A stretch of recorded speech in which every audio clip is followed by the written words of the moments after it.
Marco Rubio a warm South Carolina welcome.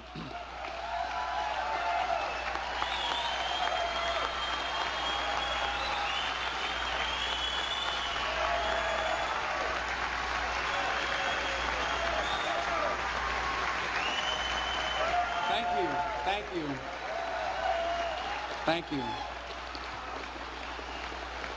Thank you. Thank you.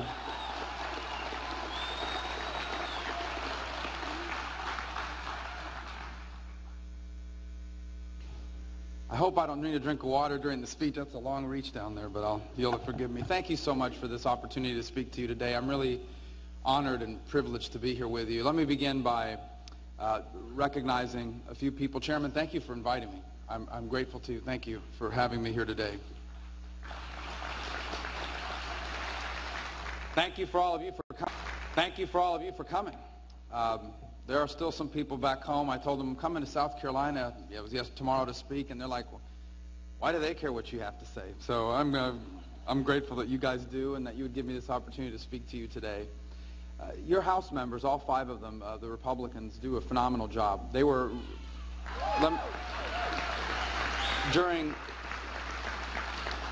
and I think Lindsey Graham alluded to it, during the debt limit debate, they were real forceful and involved. In fact, they were in many respects leading the charge on some of the key points that the conservative movement drove in that regard. And you should be very, very proud of the 5 Republican members that you have sent to represent you in the House of Representatives.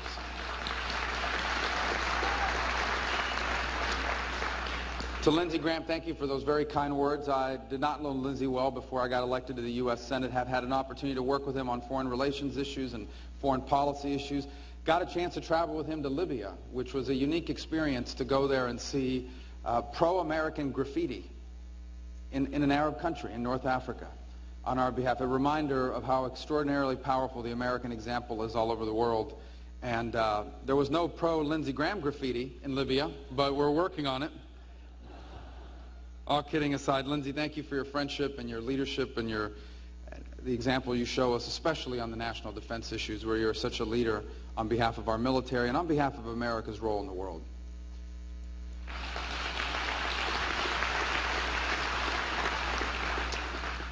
I could give a whole speech about the role Jim DeMint has played leading in my road to the United States Senate. And in fact, if you want to learn more about it, you can see it in my book, An American Son, which will be out in 3 weeks. But you can pre-buy it now on Amazon.com. That's just a little plug. All kidding aside, I went to Washington on a day in May of 2009 after I had decided to run for the United States Senate. And on that day, I was informed by many people in the Republican establishment that they had made a choice, that they were going to be endorsing the sitting governor of the state of Florida. And I can tell you now, you can put on a brave face, but after years of being Speaker of the House and a member of the legislature in Florida, having always worked on Republican causes, to be told that you're not going to be supported, in fact, you're going to be worked against, was demoralizing. It was difficult to deal with at the time. I was a little down, and it was a day filled with bad news. And then I got a phone call informing me that Senator Jim DeMint was willing to meet with me and see me. I didn't know a lot about Senator DeMint. And to tell you the truth, for the first few seconds I thought it was a crank call. But it was not. It was true. And the fact that any U.S. Senator would even want to speak to me on that day was important.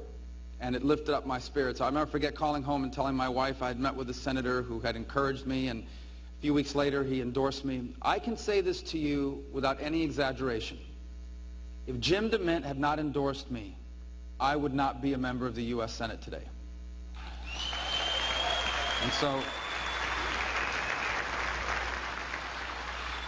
And while I think he liked me after he met me, I think more important was how critical he thought the election was for the future of our country.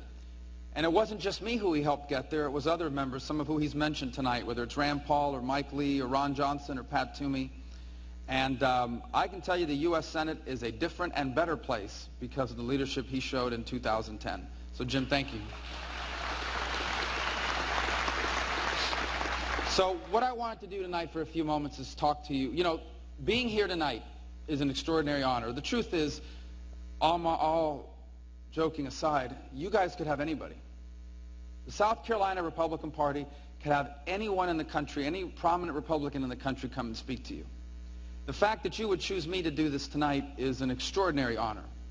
2 years ago at this time, I was a candidate that was 30 points down in the polls. Only 4 or 5 people in the whole state of Florida thought that I could win. And all of them lived in my house. And so a lot has changed over the last couple of years. And so the fact that you would invite me to be here and speak to you is an extraordinary honor. But let me tell you what else it does. It forces you to stop for a second and reflect. It forces you to stop for a second and remind myself of why I ran to begin with, of why I chose this race and why I chose to serve in the U.S. Senate, of why I wanted to be involved in politics again, not just in 2010, but even now. And in so many ways, those feelings speak to the issues that we face as a nation and as a party.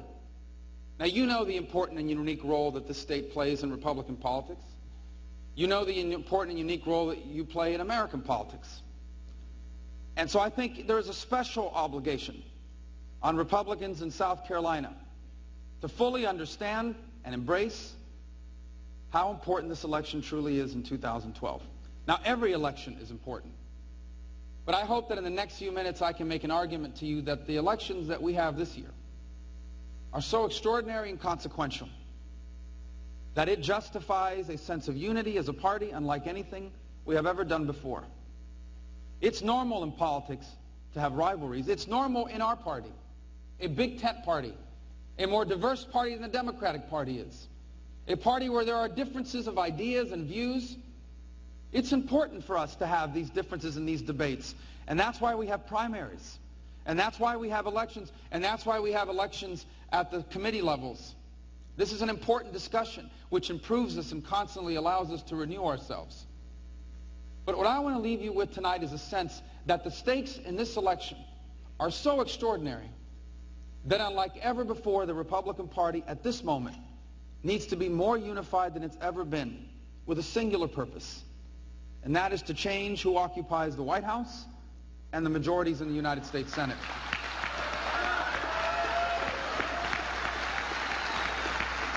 Now, one of the common themes that you hear in politics today is people are tired of partisanship and bickering and argument. Now, I know this is a pretty nonpartisan crowd, so I'm going to... You hear that everywhere, people saying why are everybody always fighting? Why can't they agree on anything? And I think one of the reasons I want to outline to you tonight is because, in fact, these elections, particularly the one this year, is not a competition between two different teams. Politics is not a sport, although it may often feel that way. There are true, real-life consequences to the people we elect and the choices that they make.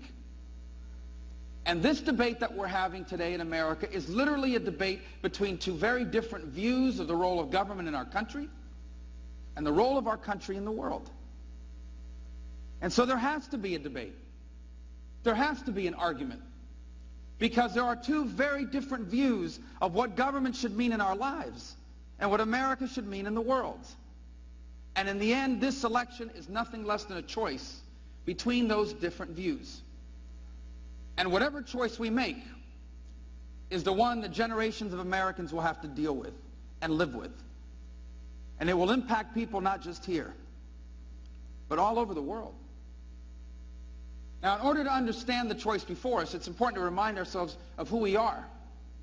And I say this to you because I think oftentimes those of us, like myself, born and raised in this country, in the American century, in an extraordinary era of prosperity and freedom, I think sometimes it's natural and human to take that for granted.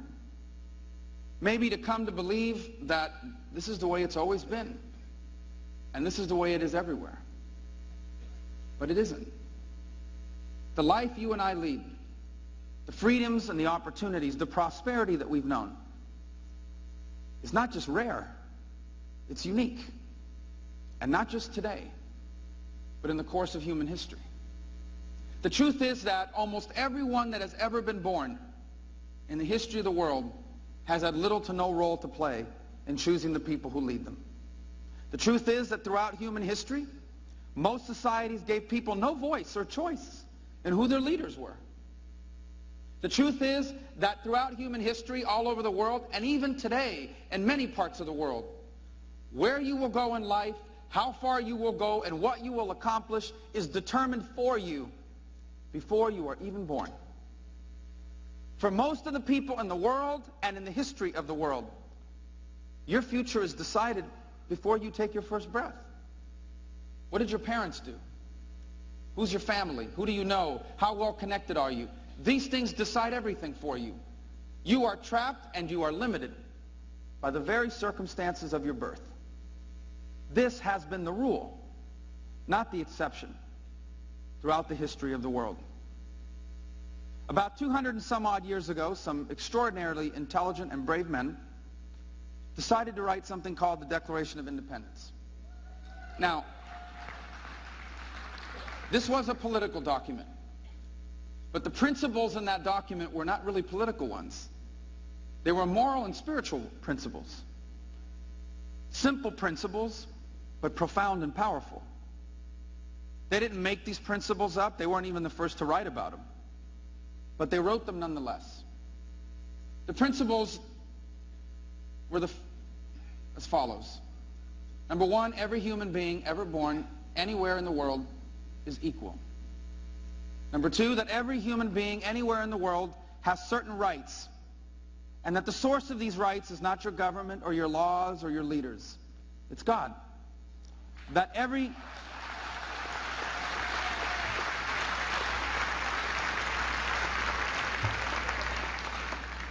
single one of us, every person, not every person born in North America, every single person has certain rights that come to you from your Creator. That no government has the right to deny you these rights. In fact, if a government denies you these rights, it is an illegitimate government. These are simple concepts. Concepts that as Americans we say, of course. But most nations in the world don't live by those principles. Those were revolutionary words at the time, in a world where leaders claimed that God had put them in those positions. At a time when most people were told that you could never be more than what your parents or your grandparents had ever been. The result is that from those principles sprung a nation.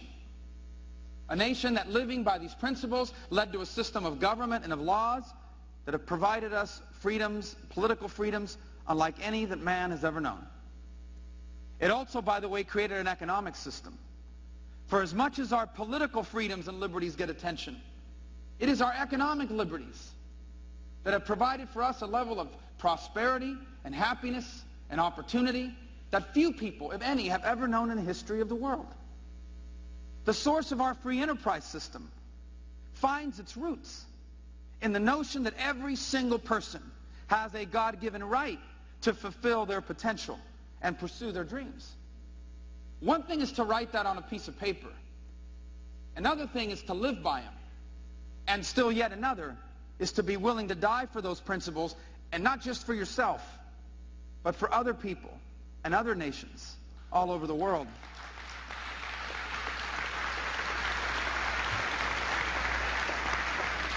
That doesn't mean America was perfect. It doesn't mean the American people always got everything right. It doesn't mean that our history is one without struggle and mistakes. But because of those principles and the freedoms and the prosperity that it gave us, over the last 230 some odd years, the American people have created here the single greatest nation and society in the history of the world. And in the process have changed the world. The American example has inspired people all over the world to change their own nations. The American example has literally changed the lives of millions of people all over this planet. I can tell you what you already know, that the world is safer, and the world is better, and the world is freer, because over the last 200 and some odd years, and especially since the end of World War II, America has been the most powerful nation on the earth.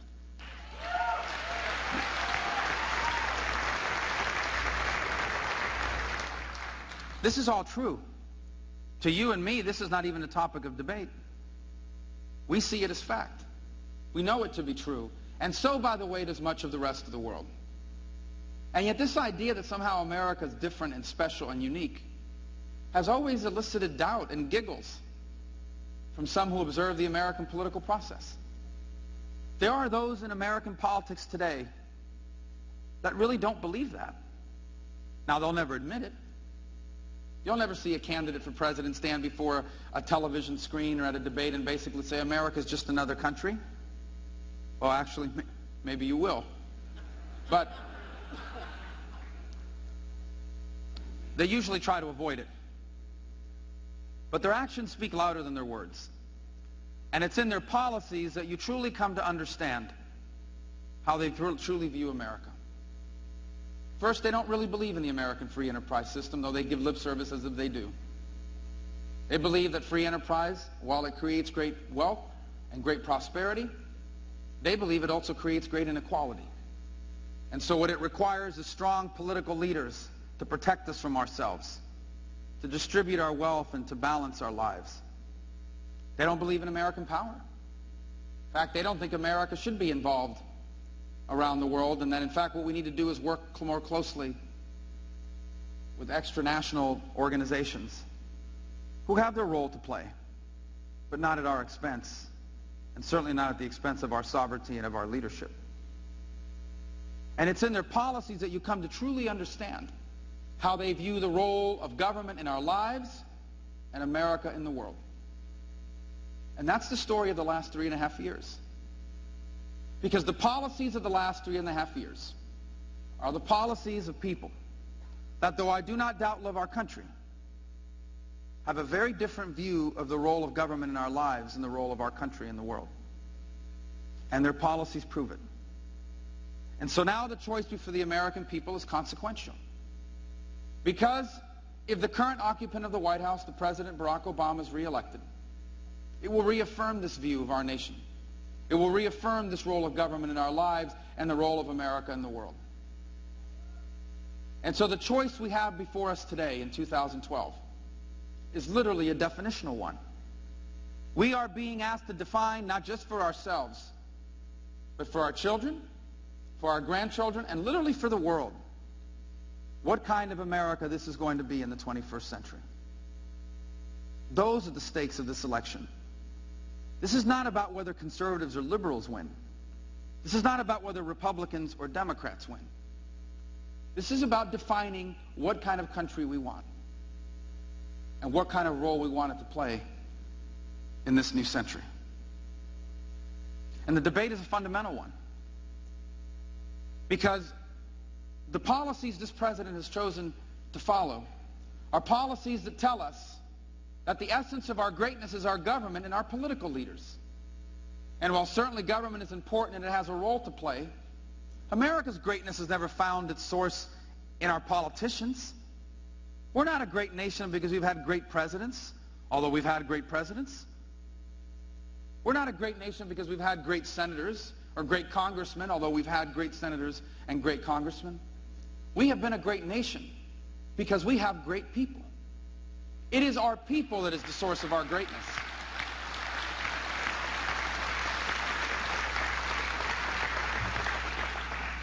It is the story of everyday Americans from all walks of life, whose stories will never be told, whose faces will never be on the cover of a magazine. There'll never be any movies about them.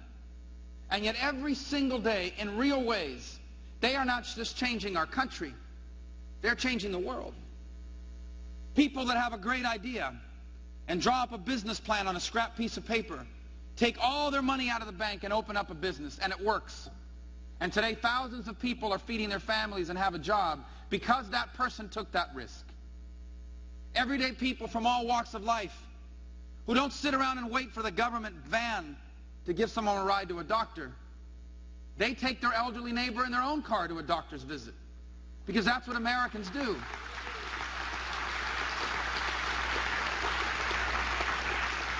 Everyday people from all walks of life that understand there's a role for government to play. Of course there is. We believe in the safety net, not as a way of life, but we believe in a safety net as a way to provide for those who cannot provide for themselves, to help those who have fallen to stand up and try again, But the role of our government has never been instead of our role as individuals, as citizens, as neighbors, as parents, as members of a community. And our people still understand that.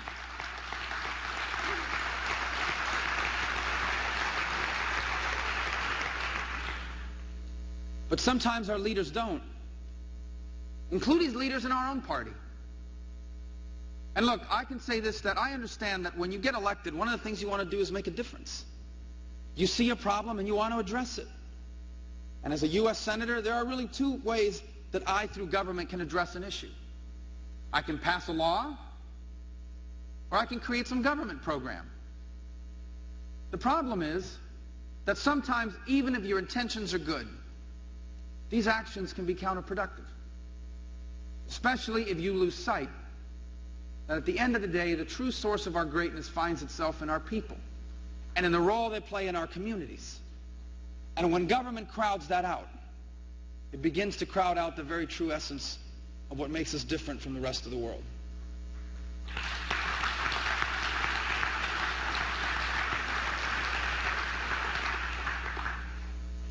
And so the President and his party's view of America's government and our lives is a failed one. It hasn't worked. These ideas that sounded so good in the classrooms at Harvard and Yale haven't really worked out well in the real world. And so they get frustrated. They get frustrated. They can't win on their record. And so they've chosen to go down a different road. One that I think is destructive, counterproductive, and very unfortunate. For all the policy disagreements that we may have with the President, it is hard to understate how much he inspired people across this country 4 years ago with his promises to unite America and lift it up. The man who today occupies the White House and is running for president is a very different person. We have not seen such a divisive figure in modern American history as we have over the last 3.5 years.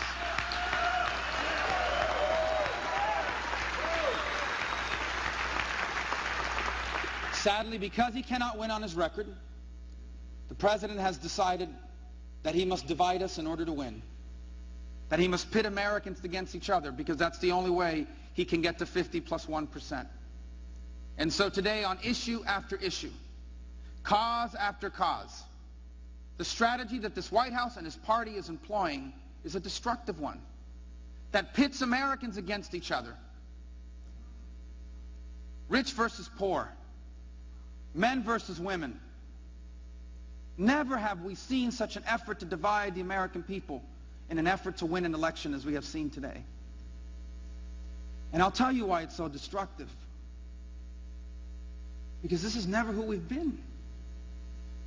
Never have we been a nation that's taught our children that the reason for you to do better is for someone else to do worse.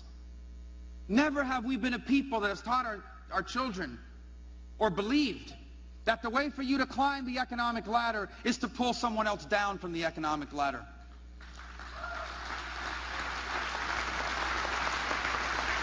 Never have we been a nation that has told people that the reason why things are not going well for you is because they're going too well for somebody else.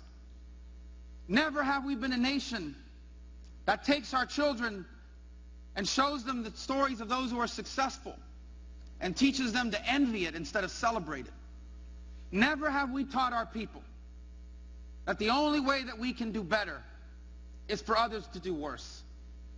We have never believed that. That's what other people believe. That's what other nations do. And that's why people leave those places and come here. Because it didn't work there.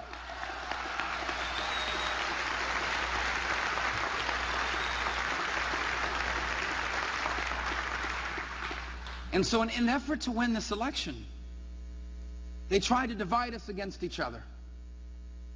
The problem is that if it works, it will literally rob us of what makes us different. If it works, it will literally strip us of what makes us exceptional. Not just today, but in the history of the world. This issue is very important to me. This is a Saturday night. Saturday nights, when I get to speak at events like this on Saturday nights, it causes me to reflect a little bit. 5 decades ago, my dad worked on Saturday nights too, except his job was that of a bartender. He stood behind a bar night after night, not just 5 decades ago, but for decades, working hard on behalf of his family and his children. My father was born into very different circumstances than mine. I was born a citizen of the greatest nation in all of human history, not blessed with wealthy parents or well-connected parents, but raised by a mother and a father, married and in love with each other and committed to their family, in a strong and stable home, who encouraged us to dream and never taught us to believe that anything was impossible for us. The very purpose of their lives was to give us the chance to do all the things they never could. Sometimes those of us forget, I think all of us forget, that our parents were once our age, and that when they were our age, they had dreams and hopes too. Our parents wanted to do things with their lives, and sometimes it worked, and sometimes it didn't. I'm not sure when it was, but at some point in his life, I think my father came to realize that there were things that were not going to happen for him. It just wasn't in the cards. And at some point in his life, he decided that the purpose of his life had become to give us the chance to do all the things that he could not. And he didn't. Why and how? How come I have gotten to do things he never did? How come he stood behind a bar and tonight I stand behind a podium? Why am I here with you today? Well, there are a lot of reasons. Because they worked hard and they sacrificed. Because they encouraged us to dream. Because I worked hard myself. Because God blessed us. But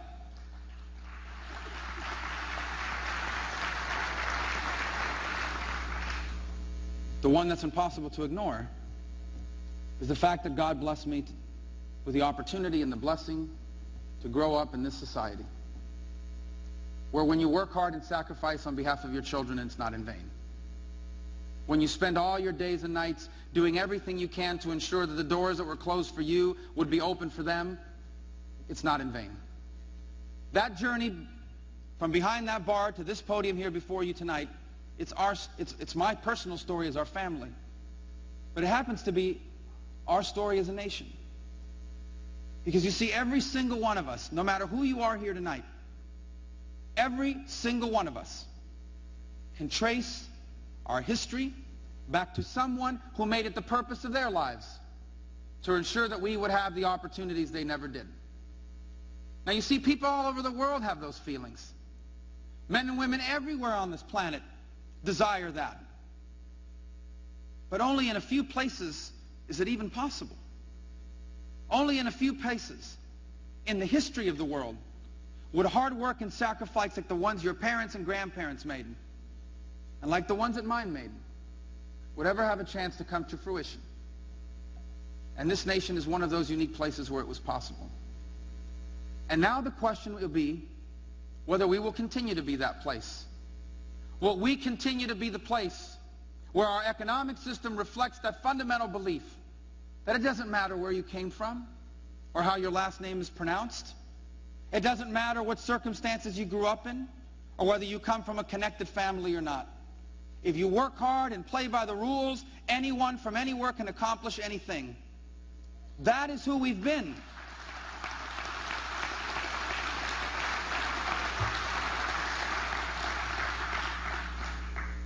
And now that is what we must decide whether that's who we want to remain. And it has consequences beyond the shores of our own country. Because you see, if America's diminished, if we lose that about ourselves, if what makes us different and special from the rest of the world is lost, who will take our place? What other nation is willing to be for the world what America has been? The answer is there is nobody. There is nowhere else.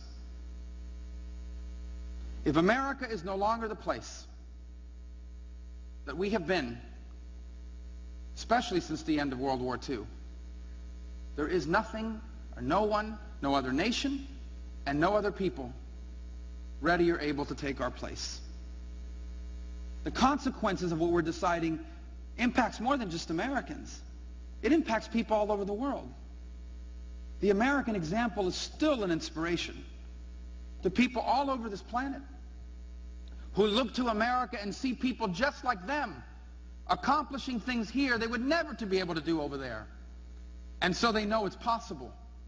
And so they dream that for themselves and their own nations. Look around the world. Look at the nations that are pulling millions of people out of poverty and into the middle class. They're doing it because they've been inspired by the American example. Who will take our place if we're no longer that example? There is no one. Those are the stakes. That's how important this truly is. As we reflect on these things, one of the most difficult things sometimes is you ask yourself, why us? Why can't we? There's also sentiment. Americans don't sometimes enjoy this role. We don't like telling other people what to do. We don't particularly relish the role of world leadership on a constant basis. Many of us, most of us Americans, would love nothing better than to just focus on our own lives and our own nation and our own problems. It's a normal way to feel. Why us? Why can't someone else lead for a while? Why can't some other nation carry the burden for a little while? And the answer is because the source of our greatness is in so many ways our blessings. We have been blessed with so many extraordinary things. But as our faith teaches us, we're not just blessed so we can have. We're also blessed so we can give. And the most important thing that America can give the world is our example. The most important thing that America can do for the world is be America. The most important thing that we can do for people all over this planet is to live the principles of our founding in everything we do. To continue to embrace the free enterprise system, which is the only economic system in the world that allows people to emerge from the circumstances of their birth.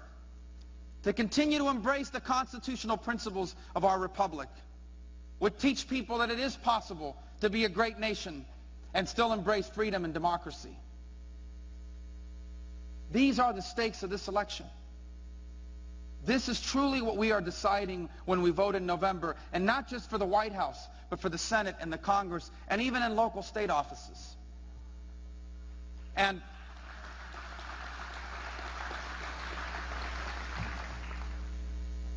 in the end, as frustrated as sometimes we may get with the leadership of our own party on one issue or another, the logical home of the limited government constitutional Republican principles of our nation is the Republican Party.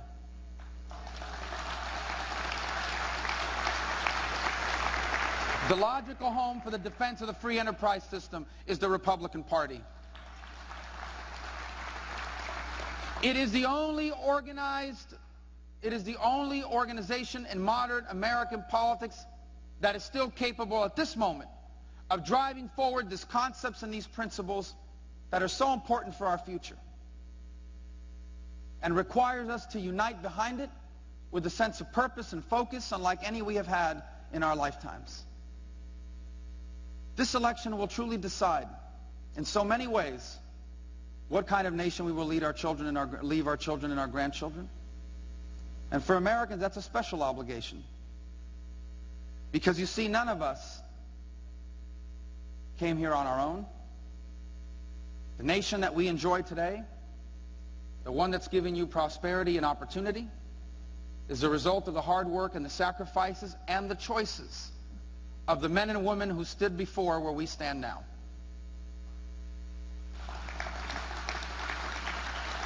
Every generation of American, every single one, the generation of your parents, your grandparents, your great-grandparents, every single generation of American before us has been asked to answer the question that now we must answer. Are you prepared to do what must be done in order to remain great? Are you prepared to face the challenges that we must face and solve in order to remain exceptional? Are we prepared to do what it takes to keep America the single greatest nation in the world? Every generation of American has been asked that question, and every single one before us has answered yes. And now it is our turn. And we should be grateful that we have been given the opportunity to answer that call. Because before us lies the extraordinary promise of this new century, which has every opportunity to be greater than our past. Our future has an opportunity to be better than our history. This century has an opportunity to be an American century as well. There is no problem that we face too big for us.